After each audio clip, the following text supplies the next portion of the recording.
আর জীবনের জন্য যদি এই হাদিসটিকে স্মরণ রাখতে পারেন, ইনশাআল্লাহুল আজিজ যতদিন আমি বেঁচে থাকি আমার সাথে দেখা হলে আপনি এটা অবশ্যই বলবেন যে হুজুর আমার সালাত চেঞ্জ হয়ে গেছে, আমার আগে সালাতে মন লাগতো না, আমি লড়াচড়া করতাম, এখন আর করি না, এখন আমার মন লাগে। যখনই আমার এই হাদিস মনে হয় আমি বুঝতে পারি আমি আমার রবের সামনে আছি, আমি আর এখন আর লড়াচড়া করি না, আমার সালাত সুন্দর হয়ে গেছে। যে কোনো ব্যক্তি সালাতকে সুন্দর করতে চান তাহলে তাকে এই হাদিসটা মুখস্থ রাখতে হবে।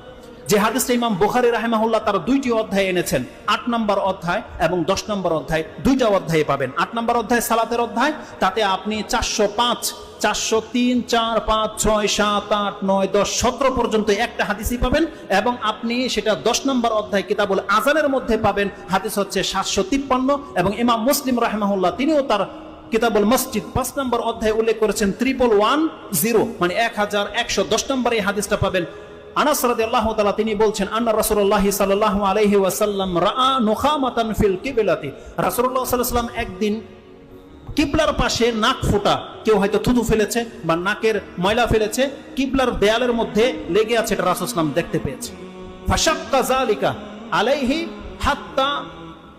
হাত্তা রুইয়া ফি ওয়াজহিহি, রাসূলুল্লাহ সাল্লাল্লাহু আলাইহি ওয়াসাল্লাম এতটা বেশি কষ্ট পেয়েছেন যে তার চেহারায় পর্যন্ত সেই কষ্টের ছাপটা ফুটে উঠেছে। ফাকামা, রাসূলুল্লাহ টিকতে পারলেন না, দাঁড়িয়ে গেলেন।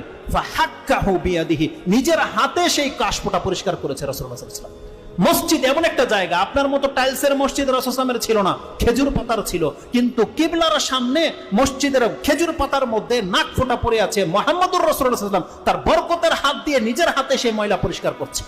কারণ সে জানে আল্লাহর সন্তুষ্টি অসন্তুষ্টি কিসে রয়েছে, সে জানে। কারণ রাসূল সাল্লাল্লাহু আলাইহি ওয়াসাল্লাম বলছেন, আমার সামনে সৎ কাজগুলো এবং পাপ কাজগুলো খুলে দেওয়া হয়েছে, আমি দেখতে পেলাম সেখানে সৎ কাজের মধ্যে এটাও লেখা আছে যে মসজিদ থেকে একটা কষ্টদায়ক বস্তু ফেলে দেওয়া, এটা সৎ কাজের লিস্টের মধ্যে আল্লাহ লিখে দিয়েছে। কে করেছে এত বড় পাপ? রাসূলুল্লাহ সাল্লাল্লাহু আলাইহি ওয়াসাল্লাম নিজের হাতে সেটাকে পরিষ্কার করে দিয়েছে। তারপরে যে মূলনীতিটা রাসূলুল্লাহ সাল্লাল্লাহু আলাইহি ওয়াসাল্লাম পেশ করেছে, ইন্না আহাদাকুম ইযা কানা ফিস সালাহ, এটা একটা ভাষা।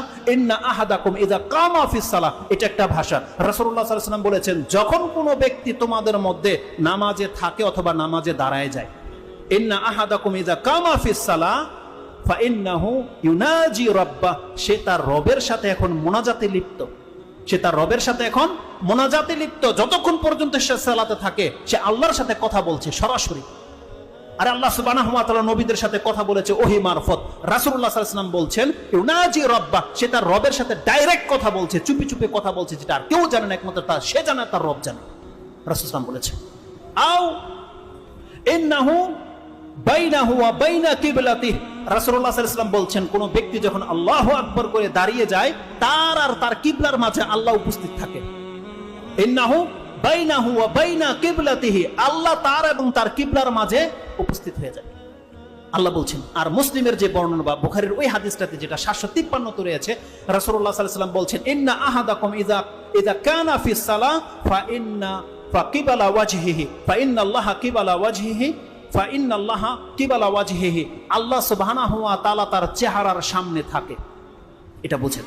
মানে আপনি যখন আল্লাহু আকবার বলেছেন, সেটা হোক সুন্নত নামাজ, নফল নামাজ, ফরজ নামাজ, আপনি যেমনি বলবেন আল্লাহু আকবার, রাসূল বলছে আপনার চেহারাটা তখন সরাসরি আল্লাহর সামনে থাকে। কোন মালিকের সামনে যদি কোনো ব্যক্তি, কোন মালিক যদি দাঁড়িয়ে থাকে, তার গোলামকে টেরবেটার করতে পারে? অথবা এটার পজিটিভ দিক নিয়ে নেন, আপনি যার ইবাদত করেন, আপনার যদি ফিল হয় যে আমার মালিক এখন আমাকে দেখছে, আমার সাথে তার সম্পর্ক রয়েছে, সুবহানাল্লাহ, আপনার অবস্থাটা কেমন হতে পারে? তাহলে এই হাদিসটা আমাদেরকে স্মরণ রাখতে হবে যতদিন পর্যন্ত আপনি বেঁচে থাকবেন এবং সালাত আদায় করবেন। আপনি জেনে নেন আপনার মর্যাদাটা এমন, আল্লাহ বলছেন, যে কেউ তোমাদের মধ্যে সালাতে দাঁড়ায় সে তার রবের একেবারে কাছাকাছি, বা তার রবের সাথে এখন সে ইউনাজি রাব্বা। দেখেন এখানে মোনাজাত শব্দটা রয়েছে।